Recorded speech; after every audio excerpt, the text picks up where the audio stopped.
Hello guys, welcome to our education platform pi engineers point में फिर से आप लोगों का बहुत बहुत स्वागत है। चलिए बेटा, बात करने जा रहे थे हम लोग थर्ड इक्विलिब्रियम कंडीशंस की। इंजीनियरिंग मैकेनिक्स का ये थर्ड लेक्चर होगा और बात करने जा रहे थे थर्ड इक्वेशन पे। व्हाट इज कि sum of total movement will be क्या होना चाहिए, जीरो होना चाहिए। तो summation of m is equal to आपका जीरो होता है। बात समझ में आ रही है?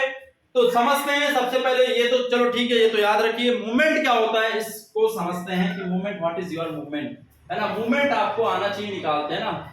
मूवमेंट क्या होता है बेटा, तो ध्यान दीजिएगा। मूवमेंट क्या होता है, ध्यान से देखिएगा। ये आपका पॉइंट है, मेन पॉइंट है O, ठीक है।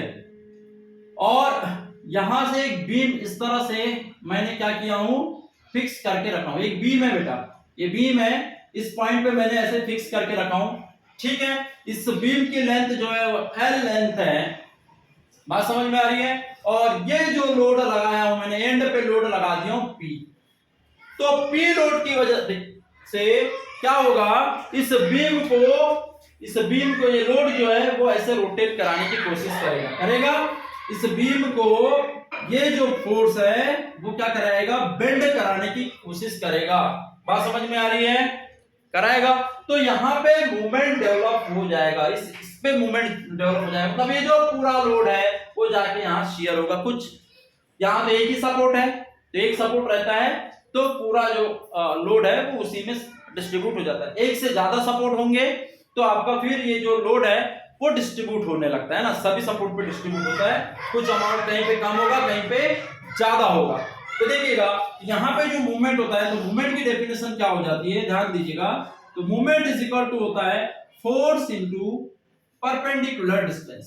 परपेंडिकुलर डिस्टेंस, अबे किसके बीच की डिस्टेंस होगी बेटा, इस मेन पॉइंट, मतलब जहां पे जिस पॉइंट पे मुझे मूवमेंट निकालना है वो पॉइंट है ना, इस जहां पे मुझे मूवमेंट कैलकुलेट करना है उस पॉइंट से उस फोर्स तक की जो होगी परपेंडिकुलर डिस्टेंस होगी, है ना। तो ये जो डिस्टेंस होगी, बात समझ में आएगा। डिस्टेंस बिटवीन, तो हम क्या लेते हैं बेटा, ये distance between point of calculation to the, देखो सिंपल लैंग्वेज है, टू द फोर्स, है ना, which acts on member। कहां से कहां तक की डिस्टेंस लेते हैं, distance between point of calculation to the force which acts on member, मतलब जो फोर्स लगा आपके मेंबर के ऊपर, उससे जहां पे मुझे कैलकुलेट करना है वहां तक के हम परपेंडिकुलर डिस्टेंस लेंगे ना। तो ये डिस्टेंस L होगी। देखिए ये परपेंडिकुलर डिस्टेंस है बेटा, देखिए 90 डिग्री बन रहा है, यहाँ पे 90 डिग्री बन रहा है कि नहीं बन रहा है, यहां से यहां तक की। और देखिए लाइन ऑफ एक्शन, जो फोर्स की लाइन ऑफ एक्शन जो है वो क्या है, आप इंफिनिटी ले सकते हैं ना। फोर्स, या फिर फोर्स की जगह आप ये भी कह सकते हैं फोर्स और line of action of force, line of action of force, उसको आप कितना भी बढ़ा सकते हैं, line of action of force, ठीक है, ये वर्ड यूज कर सकते हैं। तो ये लाइन ऑफ एक्शन को आप कितना भी नीचे बढ़ा सकते हैं, ऊपर भी आप कितना भी बढ़ा सकते हैं, लेकिन डायरेक्शन सेम रहेगा। तो फोर्स की लाइन ऑफ एक्शन और जो पॉइंट ऑफ कैलकुलेशन होगा या पॉइंट ऑफ रेफरेंस होगा उसके बीच की परपेंडिकुलर डिस्टेंस। बात समझ में आ रही है? मतलब कि ये पॉइंट यदि मैं यहाँ पे ले लूं तो यहाँ से यहाँ तक ये हो जाएगी मेरी डिस्टेंस क्या, L, और ये जो हो जाएगा P। तो ये वाला मान लो M पॉइंट है, तो यहाँ पे मेरा मूवमेंट एट M पॉइंट ले लिया, तो यहाँ पे भी कितना होगा, P इंटू L ही होगा। और O पे भी लूंगा तो मूवमेंट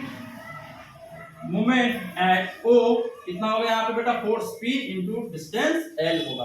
तो देखिए समझ में आया? तो आपका पॉइंट कहाँ है ये मैटर करता है, और दूसरा आपकी लाइन ऑफ एक्शन कैसे पास हो रही ये मैटर करता है। लाइन ऑफ एक्शन और जो आपका पॉइंट है जहां पे आप मूवमेंट कैलकुलेट करना चाहते हैं वो दोनों हमेशा कैसे होने चाहिए, परपेंडिकुलर होने चाहिए। बात समझ में आ गई? तो मूवमेंट की डेफिनेशन समझ में आ गया।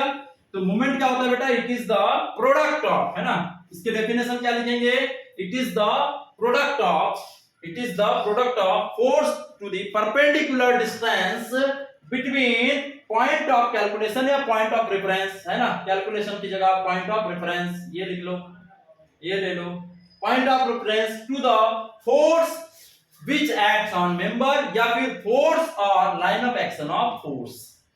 That's it. That is my simple definition for movement. Understand? समझ में आ गई बेटा? चलिए इसे नोट करें, फिर मैं आगे चल रहा हूं। आप वीडियो को पॉज करके देख सकते हैं, कोई दिक्कत नहीं, मैं इसे क्लीन करता हूं, है ना। ध्यान दीजिएगा इसके आगे। यहाँ पे जो फोर्स है आपके मेंबर को बेंड कराने की कोशिश करता है। क्या करता है बेटा? बेंड कराने की कोशिश करता है, इसलिए आप उसे मूवमेंट बोला जाता है। मूवमेंट का काम ही है बेंड कराने की कोशिश करना मेंबर को, ठीक है। तो देखते हैं, ये एक बॉडी है मेरी, है ना, और ये मैंने पॉइंट ले लिया ए। यहाँ पे फोर्स लगा है 5 किलो न्यूटन, ये 2 मीटर है ना, और ये 3 मीटर है। यहाँ पे फोर्स लगा है मेरा 4 किलो न्यूटन, ठीक है। तो मुझे इस ए पॉइंट पे मुझे मूवमेंट कैलकुलेट करना है। तो मूवमेंट एट ए पॉइंट मुझे कैलकुलेट करना है।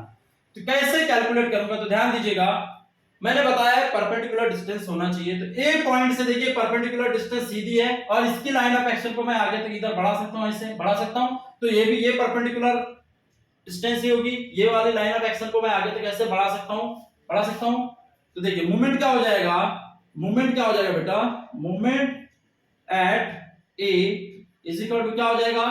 ध्यान दीजिएगा, दूसरी बात, ये दो तरीके का होता है। यदि ये मेंबर ऐसा लगा है और ये ओ पॉइंट है और ये ए पॉइंट है और ये आपका बी पॉइंट है, पी फोर्स है, तो इस मेंबर को ये ऐसे कैसे घुमाएगा बेटा? ऐसे घुमाने की कोशिश करेगा।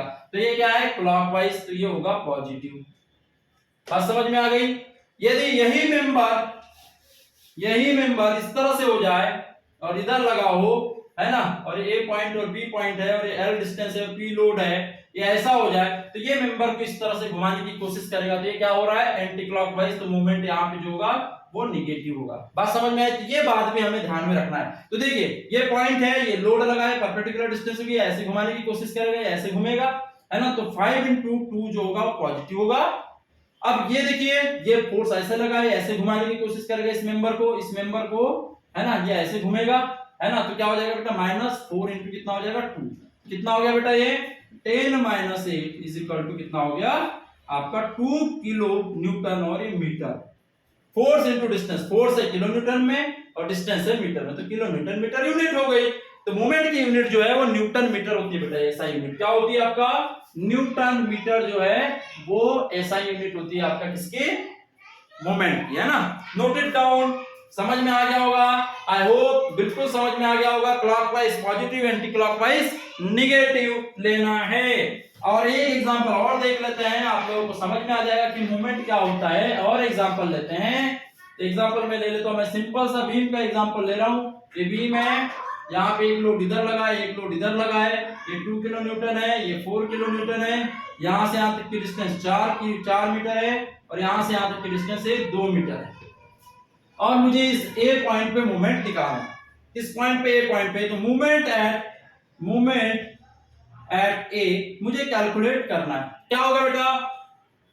पहले ये ले लो फोर्स, ये ऐसे घुमाने की कोशिश करेगा मेंबर को, तो ये क्या होगा? 2 into यहां से यहां तक की डिस्टेंस कितनी हो गई? 6 क्लॉकवाइज, इसलिए पॉजिटिव, है ना। और ये 4 है, 4 इसको ऐसे घुमाने की कोशिश करेगा, ये ऐसे घूमेगा, ये ऐसे घूमेगा, क्योंकि मुझे मोमेंट क्या लेना है? ये।